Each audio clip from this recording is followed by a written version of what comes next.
After watching James Gunn's brand new Superman movie, the first live-action flick in his rebooted DC universe, one question is blowing up everyone's mind. Who's the more powerful Superman? Is it Henry Cavill's chiseled Greek godlike Superman from the DC Extended Universe? Or David Corenswet's fresh take on the Man of Steel in the new DCU? Superman is hands down one of DC's heaviest hitters, but even in the wild multiverse of DC Comics, this guy comes in all sorts of flavors. Think Kingdom Come Superman, Cosmic Armor Superman, or even Superman Prime 1 Million. Each version has its own unique origin, powers, and vibe, and when we zoom out from comics to live-action movies, it's no different. Superman's been reimagined time and again. From the classic Christopher Reeve era to Henry Cavill's gritty take and now David Corenswet's latest version, every Superman feels like a distinct spin on the same iconic hero. Their origins, costumes, and even powers vary wildly, making each one a unique version of the last son of Krypton. Today, we're diving deep into just two of these Supermen, Henry Cavill's DCEU Superman and David Corenswet's DCU Superman. We're gonna break down their origins, powers, and feats to settle the score once and for all. Who's the more powerful Man of Steel? Is it Cavill's god-tier Superman or Corenswet's new kid on the block? This is gonna be a fun ride, so stick around till the end. And if you love this video, smash that like button and drop a comment telling us which Superman you're rooting for, Cavill or Corenswet. Oh, and if you haven't already, hit that subscribe button and ring the bell so you never miss our latest videos. Let's jump right in. To figure out who's the stronger Superman, we need to put these two in a head-to-head battle. But before we get to the punches, let's break down their origins and powers so we can really understand what each brings to the table. First up, Henry Cavill's Superman. Henry Cavill's Superman is the main man of the DCEU's Prime Universe, designed to be the ultimate Superman. His name, Kal-El, straight from the planet Krypton.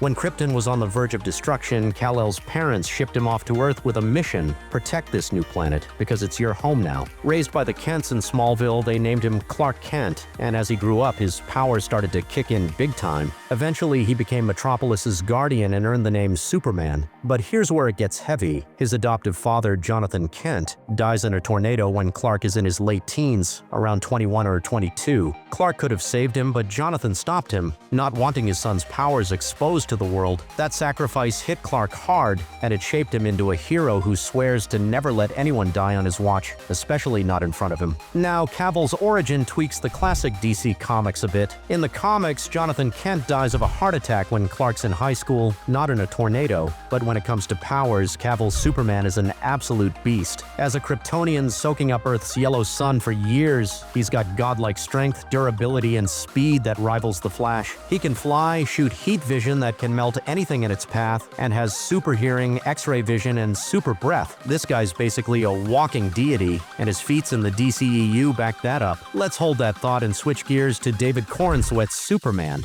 David Corenswet's Superman is the shiny new face of James Gunn's DCU, introduced in the 2025 Superman movie. Like Cavill's, he's Kal-El from Krypton, but his origin story takes a different spin. While Cavill's Superman got a message from his dad to be Earth's protector, Corenswet's Kal-El was sent with a bolder directive from both parents: rule Earth and carry on Krypton's legacy. But here's the twist: Corenswet's Superman ignores that. Instead, he follows the Kent's guidance, choosing to be a hero for Metropolis and the world, refusing to take lives or dominate anyone. Another big difference? His adoptive parents are still alive 3 years into his superhero career, unlike Cavill's Superman, who loses his dad early. Plus, Corenswet's Superman has his superpowered dog Krypto by his side and stays in touch with his cousin, Kara Zor-El, aka Supergirl. When it comes to costumes, Cavill's suit is sleek, muscular, and modern. No red trunks, just a dark, serious vibe. Corenswet's suit, on the other hand, leans into comic book roots with those iconic red trunks and a bulkier design, though some say Cavill's looks cooler. Power-wise, Corenswet's Superman has all the Kryptonian classics: flight, heat vision, super strength, super speed, and super breath. But here's the catch: his powers are at a superhuman level, not the godlike tier of Cavill's Superman. He's strong, but not move planets strong. He's durable, but not tank a nuke durable. So how do these differences play out in a fight? Let's find out. Now let's throw these two Supermen into a battle and see who comes out on top. Both are Kryptonians, but their origins, costumes, and powers set them apart. Cavill's Superman is a god in his universe, with powers that push him way beyond what a superhero should be. Corenswet's Superman, while impressive, is more of a meta-human, super strong, but not on Cavill's level. Starting with strength, Corenswet's Superman has some solid feats in his movie. He's held up massive buildings, lifted a dinosaur-like monster, and even took down Ultraman, a powerful villain.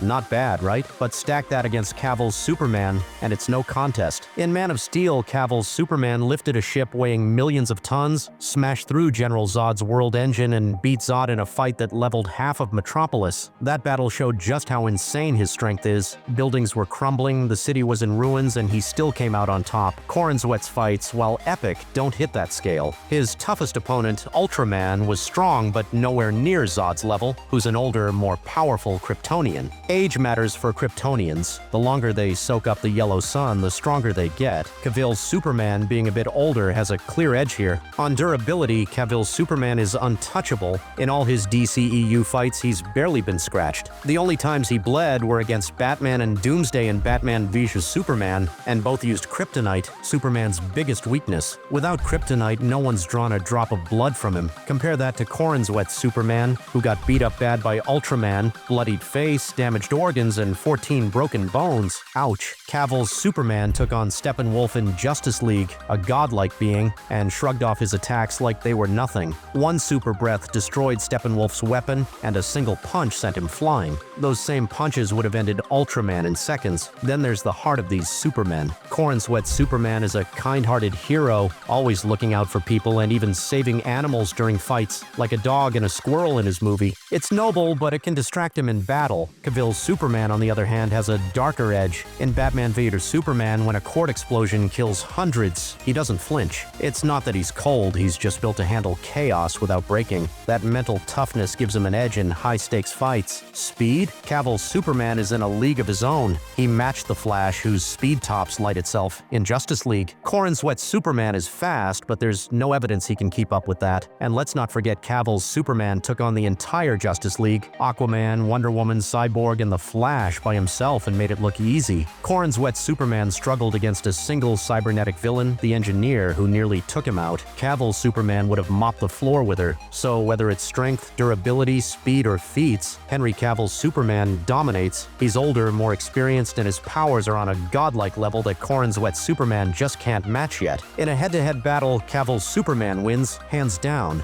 But here's where it gets wild. If Cavill's Superman is so godlike, how did a regular guy like Ben Affleck's Batman almost take him out in Batman v Superman? With a genius plan and kryptonite, Batman had Superman on the ropes. Now imagine James Gunn's DCU Batman, teased in Creature Commandos as a 17 or 18-year-old prodigy, potentially more experienced and bulkier than Affleck's, Christian Bale's, or Robert Pattinson's versions. If this new Batman gets mad at Corenswet's Superman and cooks up a kryptonite-fueled plan, could he take him down? It's possible. Corenswet's Superman is less durable, and a Batman this skilled could exploit that. If DCU's Batman goes all in, Superman's existence in Gunn's universe could be in serious jeopardy. So who do you think should play this badass DCU Batman? Drop your casting picks in the comments below and let's get the debate going. Thanks for watching, guys. This was a blast to break down. If you loved this video, give it a thumbs up, share it with your friends, and subscribe for more DC deep dives. See you in the next one.